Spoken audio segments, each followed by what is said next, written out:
बारामतीमधल्या पत्रकारांसोबत आम्ही आहोत। गेली अनेक वर्ष बारामतीचं राजकारण जवळून बघितलेले हे पत्रकार आणि बारामतीच्या बदललेल्या राजकारणाचे साक्षीदार असलेले हे पत्रकार या निवडणुकीबाबत संपूर्ण राज्यातच नाही तर संपूर्ण देशामध्ये बहुचर्चित ठरलेल्या या निवडणुकीबाबत प्रत्येक जण आपली मतं आपले अंदाज व्यक्त करतो आहे। अनेकदा या अंदाजांना भावनिक किनार लाभल्याचं देखील पाहायला मिळतंय।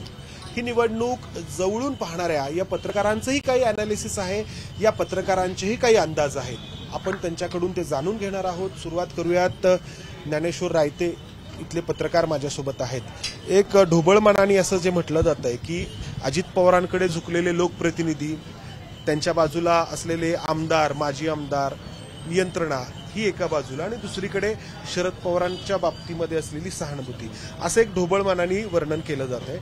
तुमचं अनालिसिस काय आहे? काय झालं सर, गेली 35 वर्ष शरद पवारांनी जवळपास सगळी यंत्रणा किंवा सगळं अधिकार अजित पवारांना दिले होते।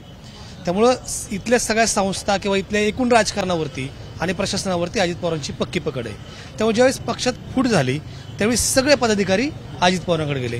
ते फक्त एका तालुक्यातले नाही गेले, ते इंदापूरमधले गेले, दौंडमधले गेले, बारामतीमधले गेले, पुरंदरमधले गेले। पुरंदरमधले बऱ्यापैकी राहिले शरद पवारांकडे, बाकीचे मग ह्या तिन्ही तालुक्यातले तर सगळेच गेले।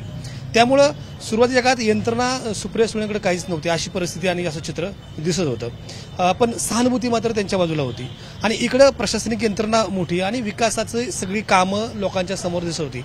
अशा परिस्थितीत विकास आणि विचार अशा दोन गोष्टीवरती ही निवडणूक झाली असं बघायला मिळालं। आता मला हा प्रश्न आणखी पुढे घेऊन जायचा आहे। माझ्यासोबत इंडियन एक्सप्रेसचे सिनियर जर्नलिस्ट मनोज मोरे आहेत। निर्णय काय ठरेल असं तुम्हाला वाटतं? अजित पवारांकडे झुकलेली यंत्रणा, जसं की रायते सरांनी सांगितलं, की शरद पवारांच्या बाजूने झुकलेली सहानुभूती? मंदार, मी तुला सांगतो, मी 2009 पासून येतोय बारामतीत, पण कालची जी मी सभा बघितली ना पवार साहेबांची, तशी मी सभा याच्या आधी कधी बघितली नाही।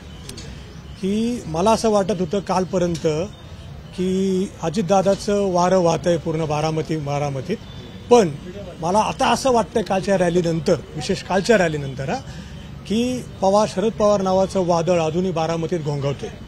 की इतकं सोपं नाही की अजितदादा असं म्हणतात की सगळे कार्यकर्ते नेते बारामतीत ते त्यांच्याकडे, पण मला असं वाटतं की कालच्या सभेनंतर जो उत्साह मी बघितला, जसा साताऱ्यामध्ये झालं होतं पावसामध्ये, तसं एक्झॅक्टली कालच्या सभेला झालं। तू पण होता काल त्या सभेमध्ये, की ज्या तऱ्हेने लोक पवार साहेबांची वाट बघत होते।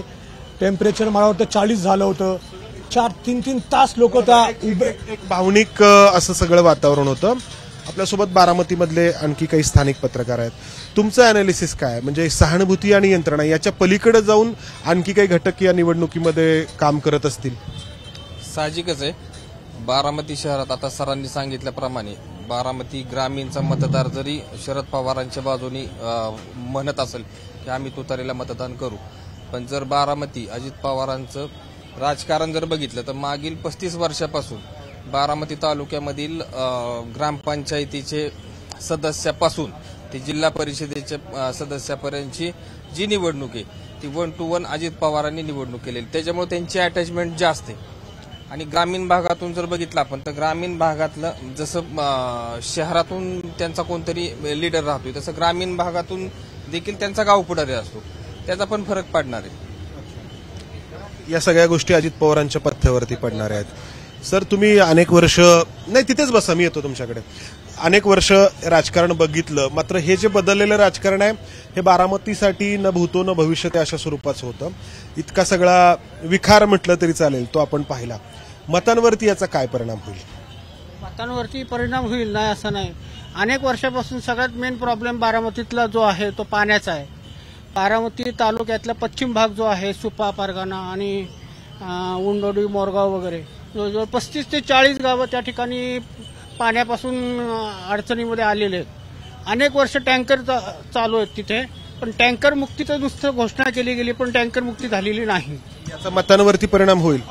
कसा होईल? कारण तिथल्या लोकांना पाण्याची गरज आहे। त्यांनी जाणा शिरसाईची योजना केली, पण त्या योजनेमध्ये लाईट बिल जवळजवळ करोडोच्या घरामध्ये गेलं।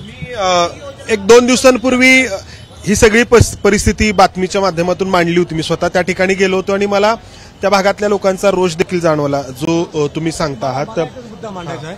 मी पण त्या भागात जाऊन आलेलो आहे आणि जसं सरांनी सांगितलं की 35-40 वर्ष 35-40 गावांना पवार साहेब 1967 मध्ये उभे होते इलेक्शनला. त्यानंतर त्यांनी 8 वेळा लोकसभेचे इलेक्शन जिंकले. अजितदादा 30 वर्ष पॉलिटिक्समध्ये आहेत. 91 मध्ये अजितदादा लोकसभेचे इलेक्शन लढले होते आणि जिंकले होते.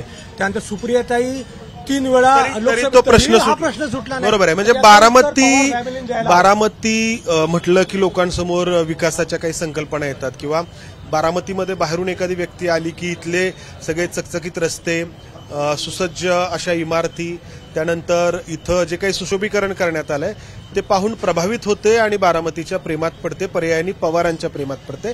मात्र याच बारामती तालुक्याचा खूप मोठा भाग वर्षानुवर्ष दुष्काळी देखील राहिलेला आहे.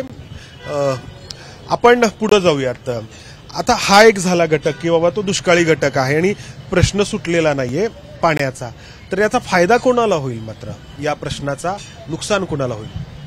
एकंदरीत असं मंदारजी मला असं वाटतंय की जी निवडणूक आहे विकासाच्या मुद्द्यावरती सध्या अजितदादांनी प्रतिष्ठेची केलेली आहे. ही जेवढी अजितदादांसाठी जेवढी प्रतिष्ठेची आहे तेवढी देखील शरद पवार साहेबांच्या दृष्टीने देखील प्रतिष्ठेची आहे. काही प्रश्न जरी प्रलंबित असले तरी सध्या ही निवडणूक जी आहे ती भावनिक मुद्द्यावरतीच लढवली जाते असं दिसतंय. त्यामुळं एकंदरीत जे बारामती लोकसभेमध्ये तुम्ही जर गेला, बारामतीत जरी गेला तर सर्वसामान्य माणूस आहे तो मोठ्या प्रमाणावर असं स्पष्टपणे बोलत नाही. बारामतीतलं जर चित्र बघितलं तर एका घरात जर 10 मतं असतील तर बऱ्याच घरामध्ये अशी परिस्थिती आहे की समजा 5 मतं सुप्रिया सुळे यांना गेली आणि 5 मतं सुनेत्रा पवारांना जातील अशी परिस्थिती आहे. किंवा काही ठिकाणी काही घरामध्ये वनवे सुद्धा होईल. त्यामुळं सध्या ह्या निवडणुकीमध्ये शेवटच्या क्षणापर्यंत कोण बाजी मारल हे तेवढं सांगणं तेवढं सोपं नाहीये.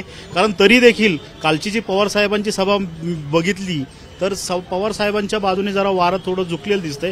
कारण ह्या मोठ्या नेत्याचं शेवटी प्राबल्य आहे आणि शेवटी लोक शरद पवारांना जरी साथ दिली या निवडणुकीत तर अजितदादांवर राग आहे त्याचा असं म्हणता येणार नाही. कारण जेवढं प्रेम आजही जेवढी लोक अजित पवारांबरोबर आहेत ते काय शरद पवारांचा राग करत नाहीत, पवार साहेबांचा राग करत नाहीत. जेवढी पवार साहेबांबरोबर आहेत लोक किंवा सुप्रियाताईंबरोबर आहेत ते अजितदादांवर राग करत नाहीत. हाही मुद्दा तेवढाच महत्वाचा आहे हा मला जाणवतो. पण त्यांना दोघांपैकी एकाची निवड तर करावी लागणार आहे. बरोबर. घडीला न्यूट्रल नाही बारामती न्यूट्रल याचा अर्थ की बारामतीचे मतदार हुशार आहेत. त्यांना दोघंही हवे आहेत कारण त्यांना माहित आहे की बारामतीचा विकास दोघांमुळे झालेला आहे आणि दोघंही असतील तरच बारामती आणखी पुढे जाऊ शकते. पण आता वेळ अशी आहे की दोघांपैकी एकाला निवडायचं. बरोबर. एक अजितदादांच्या दृष्टीने एक जमेची बाजू अशी की दिग्गज नेते या ठिकाणी अजितदादांबरोबर आहेत आणि महत्वाचं म्हणजे भाजपने मात्र आपला एकही मासा, आपला एकही नेता शरद पवार गटांच्या गळाला लागू नये याची खबरदारी स्वतः देवेंद्र फडणवीसांनी घेतली. त्यामुळे भाजपची जी सगळी टीम आहे इथं सकलपणे काम करते. ती अजितदादांच्या दृष्टीने प्रतिष्ठेची आहे. पण शरद पवारांचे काय शेवटी हुकमे अस्त्र आहेत जे त्यांनी गुप्तपणे त्यांची यंत्रणा काम करते त्याचा फायदा कदाचित पवार साहेबांना होईल असं मला वाटतं. तुम्ही काय बघता या सगळ्यामध्ये की अजितदादांकडे असलेली ही सगळी यंत्रणा आणि शरद पवारांकडे हे जसे म्हटले की वरवर पाहता फार काही लोक दिसत नाहीयेत. म्हणजे की सभेला खूप गर्दी आहे, यंत्रणेमधली लोक दिसत नाहीयेत. तर तसं आहे खरंच? तसं आहे खरं. पण कसं आहे माहिती आहे का, त्यांच्याकडे लोक नसते तरी सर्वसामान्य जनताच पवारांच्या पाठीशी आणि ते पवारांच्या बरोबर आहेत. आणि प्रॉब्लेम काय झाला माहिती आहे का दादाकडे सगळे जे लोक आहेत ती त्यांची इतकी मोठी यंत्रणा आहे की सगळं त्यांनी इतके दिवस सगळं ते हाताळत होते. आणि पवारांकडे आता असं झालंय की फर्स्ट टाइम ते सगळं सर्वसामान्य जनतेच्या ते जीवावरती लढत आहे. आणि महत्वाचं काय झालंय इथं भाजपचे 4 गट आहेत, 3 गट सक्रिय नाही आहेत. त्यांना त्यांची नाराजगी ते काय म्हणते इतके दिवस आम्ही यांच्यावर आरोप केले भ्रष्टाचाराचे आणि ह्यांसाठी आम्ही मतं कशी मागायची.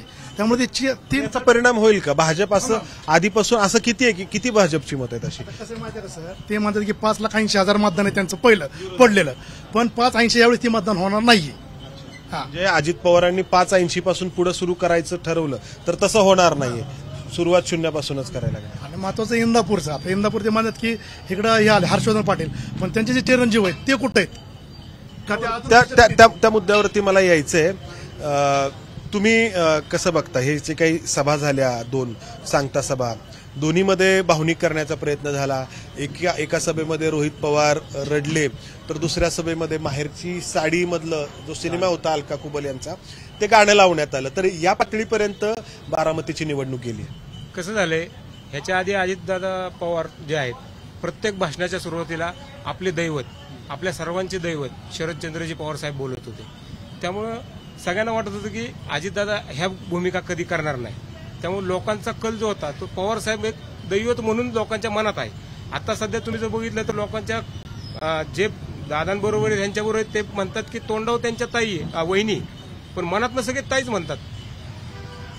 सगळ्या गोष्टी ज्या आहेत ना खूप काल बोलता बोलता अजितदादांची तू सभा बघितली का?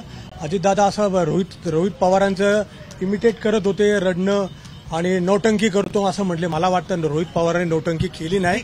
ठीक आहे, जे असेल ते आपण. तर या सगळ्या गोष्टी ज्या आहेत तर इतक्या शेवटपर्यंत अंदाज लागणं कठीण आहे, खरंच कठीण आहे. या बारामतीच्या मैदानामध्ये अगदी चुरशीची लढत आहे. एरवी आपल्याला अंदाज येतो की बाबा की वारं नक्की कोणत्या दिशेने वाहत आहे. इथं वारं दोन्ही दिशांनी वाहतंय आणि एक वारं दुसऱ्या वाऱ्याला कट देखील करत आहे. आपला एबीपी माझाचा जयदीप आपल्यासोबत आहे. जयदीप, या सगळ्यांनी बारामती तालुक्यामधल्या परिस्थितीबद्दल सांगितलं, पण या लोकसभा मतदारसंघामध्ये इंदापूर आहे, दौंड आहे, पुरंदर आहे, खडकवासला आहे, तर तू या सगळ्या भागामध्ये देखील फिरलाय. तर प्रश्न असा आहे की आता अजित पवारांकडे इंदापूरचे दोन्ही नेते आहेत, दत्तात्रय भरणे आहेत, हर्षवर्धन पाटील आहेत, दौंडचे राहुल कुल आहेत, रमेश आप्पा थोरात आहेत. इंदापूरमध्ये शिवतारे अजित पवारांकडे आहेत, हे इकडे. या सगळ्याचा काय परिणाम होईल? म्हणजे बारामतीच्या बाहेरचे जे काही तालुके आहेत त्या ठिकाणी काय परिस्थिती राहील? खरं तर पुणे जिल्ह्याचा विचार केला गेला तर सातत्यानं अजित पवारांचा संघर्ष कुणासोबत झाला तर ते आजूबाजूचे नेते असतील. त्याच्यामध्ये हर्षवर्धन पाटलांचं नाव येतं, विजय शिवतारेनं तर सांगून पाडलं होतं, राहुल कुलांशी संघर्ष झाला. हे सगळे नेते, हर्षवर्धन पाटील वगैरे ते सगळे राष्ट्रवादीमध्ये होते. कालानंतर विजय शिवतारे देखील राष्ट्रवादीमधून त्यांची सुरुवात आहे. यांचा संघर्ष झाला, परंतु यांना वचपा काढण्याची देखील संधी आहे आणि काम करण्याची देखील संधी. या दोन गोष्टी आहेत. हर्षवर्धन पाटलांसोबत अजित पवारांना आता सध्या असं दिसतंय की अजित पवारांना या सगळ्यांशी जुळवून घ्यावं लागलं, कारण प्रतिष्ठेची लढत आहे. बारामतीत शब्द कुणाचा चालतो हे अजित पवारांना प्रूव्ह करायचं. तर दुसरीकडे गेल्या 20-25 वर्षापासून सातत्यानं सगळा कारभार जो आहे तो शरद पवारांनी अजित पवारांकडे दिला होता आणि हे सगळं जे बघत होते ते अजित पवार बघत होते.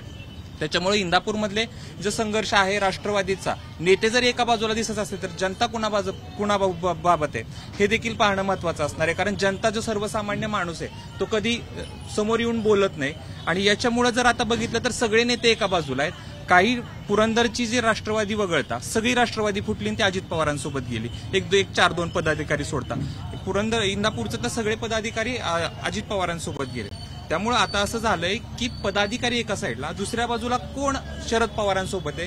जर ज्यांना संधी मिळाली नव्हती अशा लोकांना नेतृत्व दुसरी फळी हे नेतृत्व करण्याची संधी मिळाली. राहिला प्रश्न बारामतीचा. बारामतीच्या आजूबाजूचं असं झालं, बारामतीमध्ये जे अजित पवारांचे सोबत गेलेले नेते आहेत दुसऱ्या फळीतले किंवा पहिल्या फळीतले, यांच्यामध्येच मोठ्या प्रमाणात नाराजी लोकांबद्दल. अजित पवारांबद्दल नाराजी नाहीये, पण हे जे पहिल्या फळीतले नेते आहेत ना त्यांच्यामध्ये मोठ्या प्रमाणात नाराजी आणि याचा फटका अजित पवारांना नक्कीच आगामी काळात बसू शकतो. मला हाच प्रश्न आणखी थेट पद्धतीने तुम्हालाच विचारायचा आहे की हर्षवर्धन पाटील, विजय शिवतारे, राहुल कुल यांच्यासोबत अजितदादांचा संघर्ष राहिलेला आहे. तर ही सगळे नेते मंडळी आता अजित पवारांच्या सोबत आहेत. तर ही सगळी नेते मंडळी खरंच काम करतील का, हा प्रश्न एक सातत्याने विचारला जातो. 2014ला मोदी लाट होती संपूर्ण देशामध्ये सगळ्यांना माहित आहे, परंतु बारामतीमध्ये सगळे गाफील होते. त्याचं कारण असं की सगळे नेते मंडळी राष्ट्रवादीकडे होते. म्हणजे अगदी उदाहरण घ्यायचं म्हटलं तर दौंड तालुक्यामध्ये रमेश थोरात आणि राहुल कुल हे दोन्ही एकाच बाजूला होते. जशी आजची स्थिती आहे तशीच त्यावेळी स्थिती होती. कुणाच्या लक्षात आलं नाही. खरं तर पोलिंग बुथला एजंटही महाजू जानकरांना मिळाला नव्हता, पण 28,000 मतांची आघाडी महाजू जानकरांना तिथे मिळाली होती. हा मुद्दा असा एकदम दुर्लक्षित करायला जे सांगायचं ते माझ्या लक्षात आलं आणि मला वाटतं प्रेक्षकांच्या लक्षात आलं की सगळे नेते जरी एका बाजूला असले तरी मतदान त्या दिशेला होईल. अपिलिंग काय होतं हा महत्वाचा. आता समजा अजित पवारांची सभा ऐकायला गेलं तर अजित पवार फक्त विकासा बोलतात, कारण त्यांची स्ट्रॅटेजी त्यांनी ठरवली चांगली की फक्त विकासा बोलायचं आणि विकासाचं अपिलिंग लोकांना होते.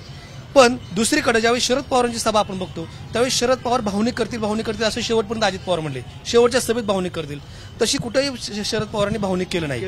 हा एक डाव आहे. एक आणखी दुसरी गोष्ट की तसाच दुसरा प्रकार की मोदींची सभा होईल किंवा भाजप नेते मोठ्या प्रमाणावर इथे येतील आणि ते अजित पवारांची मतं कमी करतील असा एक अंदाज राष्ट्रवादी काँग्रेस शरदचंद्र पवार पक्षाच्या नेत्यांनी केला होता. अजित पवारांनी स्टेज शेअरिंग टाळलेले बऱ्यापैकी. अगदी शेवटच्या काळात तर फक्त अजित पवार आणि सुनेत्रा पवार यांचेच फोटो दिसत आहेत. बरोबर. मला हा प्रश्न विचारायचा होता. तुम्ही आधीच सुरुवात केली की पंतप्रधान नरेंद्र मोदींनी सोलापूर जिल्ह्यामध्ये जे 2 लोकसभा मतदारसंघ आहेत, एक सोलापूर आणि माढा, दोन्ही ठिकाणी वेगळ्या सभा घेतल्या. सातारला सभा घेतली, पुण्यामध्ये सभा घेतली, कोल्हापूरला सभा घेतली. मात्र बारामतीमध्ये नरेंद्र मोदी आले नाहीत. कारण काय? रायते सरांनी जसं सांगितलं की याचा उलट परिणाम होतो. या ठिकाणी बाहेरचा नेता येऊन जेव्हा शरद पवारांवरती टीका करतो तेव्हा इथली मतं शरद पवारांच्या बाजूनी अधिक मोठ्या प्रमाणात वळतात. हा आतापर्यंतचा इतिहास राहिला आणि त्यामुळं या ठिकाणी अजित पवारांनी एकट्याने किल्ला लढवला. त्यांच्या मदतीला नरेंद्र मोदी येणं तर लांब राहिलं, देवेंद्र फडणवीस देखील बारामतीमध्ये आले नाहीत, मुख्यमंत्री देखील आले नाहीत. हा एक मोठा मला असं वाटतं मुख्यमंत्री आले नाही, भाजप देवेंद्र फडणवीस पण आले नाही. जसं यांनी सांगितलं की भाजपचा गट इथं नाराज आहे. या दोन्ही पार्टींना मला असं वाटतं, या दोन्ही पार्टींच्या कार्यकर्त्यांना असं वाटत असेल की सुनेत्रा पवारांनी हारावं. कारण अजित पवार जर इकडनं जिंकले, सुनेत्रा ताई जर जिंकल्या तर अजित पवार दुसऱ्या दिवशी क्लेम करतील की मला मुख्यमंत्री बनवा. अजित पवारांचं सगळं राजकारण त्याच्यावर, त्यांना मुख्यमंत्री व्हायचंय. सभेमध्ये महायुतीमधल्या अंतर्गत जे काही कुरघोडी आहेत तर त्या देखील या ठिकाणी पाहायला मिळाल्या. पण बघितलं का सारखी तुम्हाला काय वाटतं भाजपचे नेते या ठिकाणी न येणं? मला हे म्हणायचंय की भाजपमध्ये जी नाराजी आहे ती नाराजी कुठं अशी स्पष्टपणे दिसली नाही. जी नाराजी होती ती सुरुवातीला हर्षवर्धन पाटलांनी दाखवली होती, बाकीच्या इतर नेत्यांनी दाखवली. पण ती नाराजी दूर करण्याचा प्रयत्न मी मगाशीच सांगितलं की भाजपच्या पदाधिकाऱ्यांसह जे इथले चंद्रराव तावरे जे अजितदादांचे विरोधक होते, रंजनकुमार तावरे माळेगाव कारखान्याचे माझे अध्यक्ष होते, ते सुद्धा ह्या निवडणुकीमध्ये सुनेत्रा पवार यांच्यासाठी सक्रिय झाले. आणि विशेष म्हणजे ह्याच्यामध्ये सगळं क्रेडिट आहे ते देवेंद्र फडणवीसांनी तेवढी खबरदारी घेतली की भाजपचा आपला कुठलाही पदाधिकारी नाराज होऊ नये किंवा तो भाजपमधला अंतर्गत वाद चव्हाट्यावर येऊ नये ही खबरदारी भाजपने जरूर घेतलेले. ते कुठं आता नाराजी कुणालाही दिसली. भाजपचे नेते देवेंद्र फडणवीस थेट बारामतीमध्ये जरी नाही आले तरी त्यांनी हर्षवर्धन पाटील असतील किंवा राहुल कुल असतील यांना अजित पवारांसोबत हे राहावेत यासाठी प्रयत्न केले. याचा परिणाम होईल या ठिकाणी? होईल ना. कारण कसं आहे की बारामती हे 6 विधानसभा मतदारसंघाच्या माध्यमातून तयार झालेलं आहे. सगळ्यात मुख्य टर्निंग पॉईंट जो आहे तो खडकवासलाचा आहे. खडकवासला मतदारसंघ हा सर्वात मोठा आहे आणि तो आता बीजेपीच्या ताब्यामध्ये आहे. बाकीच्या ठिकाणी 2 काँग्रेस आहे, 2 राष्ट्रवादी आहेत. पण यामध्ये सगळ्यात महत्वाचं जे आहे ना ते खडकवासल्याचा मतदारसंघातला जो निर्णय आहे तो टर्निंग पॉईंट ठरेल. कारण मतदान जास्तीत जास्त 50-52% पुढे जात नाही. एक तर टेम्परेचर 42-40च्या पुढे गेलेलं आहे आणि मतदारांना मतदान केंद्रापर्यंत आणून त्यांच्याकडनं मतदान करून घेणं ही एक मोठी जबाबदारी कार्यकर्त्यांवर आणि पदाधिकाऱ्यांवर पडलेली आहे. आणि हेच प्रयत्न महत्वाचे ठरणार आहेत या निवडणुकीच्या माध्यमातून. याच्यामध्ये अजित पवारांची आघाडी असू शकते, यंत्रणा त्यांच्या ताब्यात असल्यामुळे. बरोबर आहे सर. यंत्रणा त्यांच्या ताब्यात असल्यामुळं त्याचा फायदा अजित पवारांना नक्कीच होणार आहे. तर दुसरं एक मला असं सांगावंसं वाटतं या ठिकाणी की सुरुवातीला या निवडणुकीच्या पार्श्वभूमीवर माढा लोकसभा मतदारसंघामध्ये महादेव जानकर यांना कसल्याही परिस्थितीत उमेदवारी द्यायची तयारी मला वाटतं पवार साहेबांनी दाखवली होती. मात्र महादेव जानकर राष्ट्रवादीच्या गाळाला लागले, महायुतीच्या गाळाला लागले आणि त्यांना परभणीतून दिले. त्याचा तोटा या ठिकाणी धनगर समाज जो मोठ्या प्रमाणावर आहे त्याचा फटका कदाचित सुप्रिया सुळे यांना बसू शकतो ह्याची जाणीव असल्याने शरद पवार साहेबांनी जे उत्तमराव जानकर आहेत ते त्यांना फोडून माळशिरस विधानसभा मतदारसंघामध्ये ते मागच्या वेळेस लढले होते, ते त्यांना मोहिते पाटलांबरोबर घेऊन त्यांना सुद्धा या मतदारसंघामध्ये फिरवलं. परवा कालच्या कार्यक्रमात तुम्ही बघितलं राष्ट्रवादी शरदचंद्र पवार गटाच्या सभेमध्ये, सांगता सभेमध्ये त्या ठिकाणी जे अहिल्यादेवी होळकरांचे जे वंशज आहेत, अरे त्यांचं भूषणराजे होळकर, त्यांना त्या ठिकाणी आणलं. म्हणजे शरद पवारांनी ज्या सोशल इंजिनिअरिंगचा प्रयोग ह्या ठिकाणी केलेला आहे, म्हणजे पॅरलल यंत्रणा इतर भागातले जरी असले तरी सोशल इंजिनिअरिंगचा वापर करून त्यांनी पॅरलल यंत्रणा. आपण शेवटाकडे येऊयात. नेहमी म्हटलं जातं की शरद पवार काहीतरी एक डाव राखून ठेवतील, अजित पवारांना राजकारणात आणलंय, त्यांना उभं केलंय, तर आत्ताच्या घडीला हे सगळं भावनिक होऊन बोललं जातं. खरंच असं काही आहे? सर, विकासाकडे निवडणूक नेण्याचा अजित पवारांचा प्रयत्न होता आणि निवडणूक भावनिकतेकडे वळली. भावनिकतेकडे वळून द्यायचं नाही असा अजित पवारांनी आटोकाट प्रयत्न केला, पण वळाली आणि ती वळणं योग्य नव्हतं महायुतीच्या दृष्टीनं. ती वळाली तर हे दोन गोष्टी बघा. आम्ही मतदारसंघात फिरत असताना बारामती, इंदापूर, दौंड, पुरंदर आम्हाला एक शब्द ऐकायला मिळाला, शेंडा की बुडका. शेंडा म्हणजे वरचा भाग आणि बुडका म्हणजे खालचा. म्हणजे बुडका म्हणजे शरद पवार आणि शेंडा म्हणजे अजित पवार. कोण निवडायचं ते आम्ही ठरवू, असं एक वेगळं. म्हणजे थोडक्यात असं की ही भावनिकतेकडे भावनिकतेकडे जायला नाही पाहिजे, ती भावनिकतेकडे झुकलेली. जयदीप, अजित पवारांनी सुरुवातीला असं म्हटलं होतं की हे निवडणूक भावनिक नाहीये, गावकीची नाहीये, भावकीची नाहीये, असं म्हणतच अजित पवारांनी मतदारांना भावनिक केलं होतं. अजित पवारांनी सुरुवातीच्या काळातच असं सांगितलं होतं, जर मला कुठं दगाफटका झाला तर मी विधानसभेला विचार करेन. अशा प्रकारे एक अजित पवार यांनी वक्तव्य केलं होतं. जर बारामतीच्या लोकांना भावनिक करायचा प्रयत्न केला तर दुसरीकडे आतापर्यंत जर बघितलं गेलं तर अजित पवारांची सुरुवातीच्या काळात ज्यावेळेस सुनेत्रा पवारांचं नाव हळूहळू चर्चेत येऊ लागलं होतं, त्यावेळेसच अजित पवार सातत्यानं शरद पवारांवर बोलायचे. जेवढे शरद पवारांवर अजित पवार बोलले तेवढी सहानुभूती जी आहे ती शरद पवारांच्या बाजूने झुकली गेली आणि कालांतराने हळूहळू ते अजित पवारांच्या लक्षात आलं की लोकांना हे आवडत नाही, म्हणून त्यांनी हळूहळू परत विकासाच्या मुद्द्याकडे आली. आणि आता अजित पवारांच्या शेवटच्या टप्प्यामध्ये जर अजित पवारांच्या सभा बारकाईनं बघितल्या, मोठ्या प्रमाणात अजित पवारांनी बारामती लोकसभा मतदारसंघात सभा घेतल्या.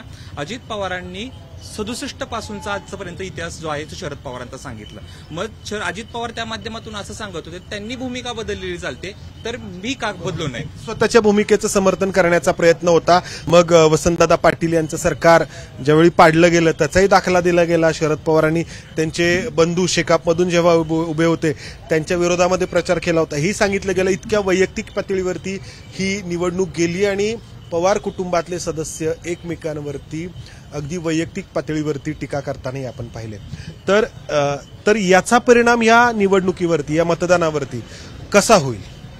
पवार कुटुंबातला संघर्ष म्हणजे कसं होतं, कुटुंब जरी एक संघर्ष जरी एका कुटुंबातला असला तरी बाकीचे लोक भावनिक होतात. म्हणजे आपण टीव्हीवरती ज्या सासू सुनांच्या सिरियल्स पाहतो त्यामध्ये बरीच लोक भावनिक होतात. खरं तर त्यांच्या घरातला प्रश्न असतो, पण लोक इकडे भावनिक होतात. माहेरची साडी हा सिनेमा जेव्हा आला त्यावेळी खूप चालला होता आणि तो सिनेमा पाहताना लोक, महिला खास करून, रडायच्या. आता जयदीप सर म्हणले तसं की सुरुवात केली अजितदादांनी भावनिक करायला आणि इकडचे राष्ट्रवादी गट जे अजित पवार होते त्यांचे कार्यकर्ते एकच म्हणायचे की शरद पवार शेवटच्या सभेपर्यंत चक्करून पाडतील, कुठं आजारी पाडतील, तिथं पडणार, मी म्हणजे दवाखान्यात जाणार. ह्यांनी सुरुवात तशी केली. पण त्या पवार साहेबांनी तसं न करता त्यांनी सभा टाकत गेले. दिवसात 3 सभा टाकायचे या वयात सुद्धा. आणि जनतेला कसं माहिती आहे का, जनतेला आवडत नाही पक्ष फुटलेलं एक आहे. आणि आतापर्यंत बारामतीत कसं होतं, घड्याळाला मत म्हणजे विकासाला मत, पण यावेळेस काय झालं, घड्याळाला मत मोदीला मत. ही जनतेला आवडत नाही, ती आवडत नाही असं तुम्ही म्हणता. जे काही एक माहेरच्या साडीच्या सिनेमाची आठवण मला सातत्याने येत राहिली या बारामती लोकसभा मतदारसंघामध्ये. ज्या काही घडामोडी होत गेल्या की पवार नक्की कोणाला म्हणायचं, सुनेत्रा पवारांना की सुप्रिया सुळेंना, पवार बाहेरचे कोण आणि इथले मूळचे कोण, आणि मग कोणाच्या डोळ्यामध्ये त्यामुळे अश्रू आले, कोणी माहेरच्या साडीची गाणं देखील सभेमध्ये लावलं. तर या सगळ्याचा परिणाम होईल या सगळ्या निवडणुकीमध्ये? नाही, मी तेच सांगितलं ना की विकासाची निवडणूक विकासाकडे जायला पाहिजे होती, ती भावनिकतेकडे वळली ना, मग तिथं ती पुन्हा माहेरी साडी आली, पुन्हा तो मुद्दा येतो. आणि खरं तर हा मुद्दा येणं योग्य नव्हतं असं मला वाटतं. नाही, मी बारामतीकरांचा मूड समाप्त करतो. काय दोन्ही पवारांनी काय केले, एकमेकांना एक्सपोज केले, आपली उनी धुनी पब्लिकमध्ये धुतलीत त्यांनी. पण बारामतीकरांना त्याचं काही पडलेलं नाहीये. त्यांनी काय केलं, इग्नोर आणि डिलीट बटन दाबलेले. त्यांचं प्रेम दोन्ही पवारांवर आहे. अजितदादांवर पण प्रेम आहे, शरद पवारांवर आहे. अजितदादांनी जे टार्गेट केलं सुप्रिया सुळेंना की 15 वर्ष काय केलं म्हणून, सुप्रिया सुळे, रोहित पवार टार्गेट करतात अजित पवारांना गद्दार म्हणून, याचा काही फरक पडणार नाही बारामतीकरांवर. मी बऱ्याच लोकांशी बोललेलो आहे, ते सगळे न्यूट्रल आहे. त्यांना प्रचंड प्रेम आहे पवार साहेबांवर, अजितदादांवर, सुप्रिया सुळेंवर. तर पण एवढंच मला म्हणायचं की या दोन्ही पवारांनी आपली उनी दोन्ही उगाच धुतली.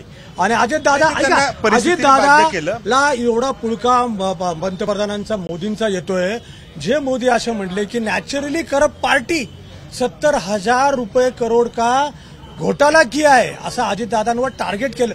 त्यांचं प्रत्येक सभेमध्ये अजितदादा जणू मोदी त्यांचे नातेवाईक झाले आणि सुप्रिया सुळे अजितदादांच्या राजकारणाच्या सुळेंची काही असं कसं होऊ शकतं? मर्यादा असतील किंवा काही बंधनं असतील. आपण आता हे सगळं विश्लेषण केलं.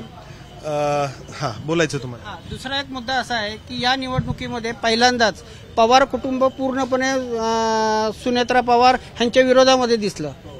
अजितदादा, सुनेत्रा पवार आणि त्यांची मुलं एवढेच दादांच्या सोबत होते. मात्र बाकीचे सगळे पवार कुटुंबीय हे सुप्रियाताईंच्या आणि पवार साहेबांच्या पाठीशी राहिलेले आहे. कसं असतं की जनरली एक पर्सनल अटॅचमेंट असते.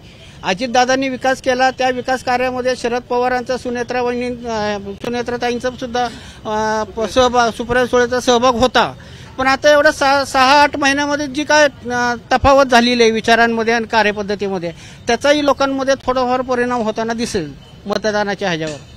हाच प्रश्न मला विचारायचा होता. तुम्ही अगदी नेमकेपणाने सांगितलं की कुटुंबामध्ये जी फूट पडली आहे त्याचाही परिणाम मतदानावरती होईल. कारण ग्रामीण भागामध्ये कुटुंब एक राहणं हे खूप भावनिकदृष्ट्या पाहिलं जातं. आणि हा, तुम्हाला बोलायचंय. नाही, मंदारजी, मला एक गंमत वाटते. अजूनही जरी तसं बघायला गेलं तर ह्या प्रचार सभांमध्ये दोन्ही गटामध्ये एकदम टीकेची झोड एकमेकांवरती उठली गेली.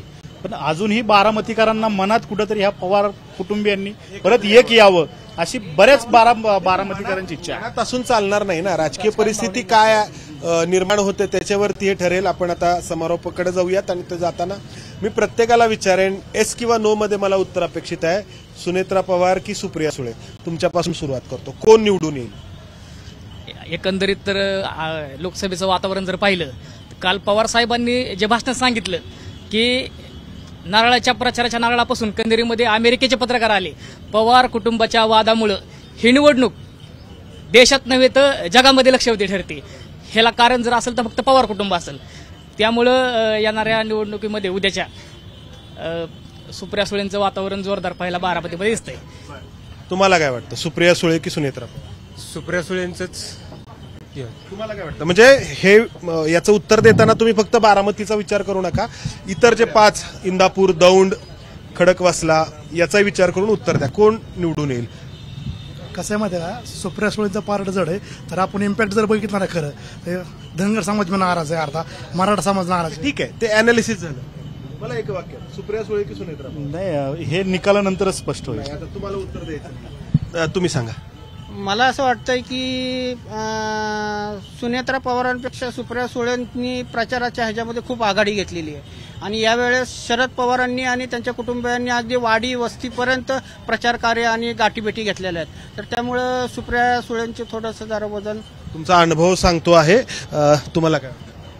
माझं मत आहे की सुनेत्रा पवार या निवडणुकीत विजयी होतील. खडक वाचल्याचा फॅक्टर सगळ्यात महत्वाचा ठरेल.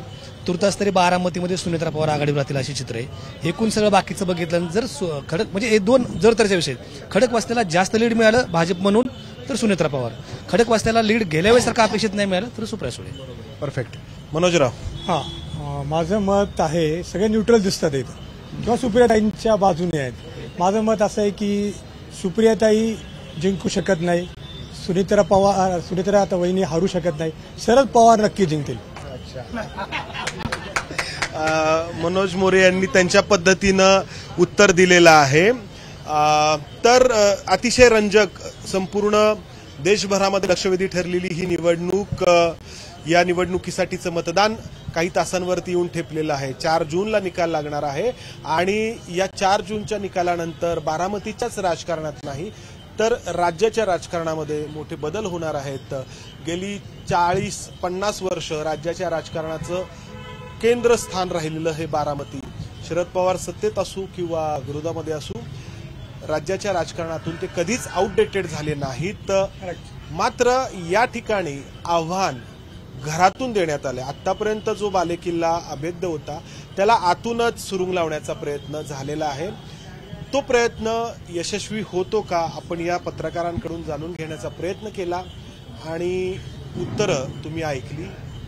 या उत्तरांचा जो काही नेमकेपणा आहे तो अर्थातच 4 जूनला तुम्हा सर्वांच्या समोर असेल. कॅमेरामन अमोल गवाळेसह मंदार गुंजारी, एबीपी माझा. एबीपी माझा, उघडा डोळे बघा नीट.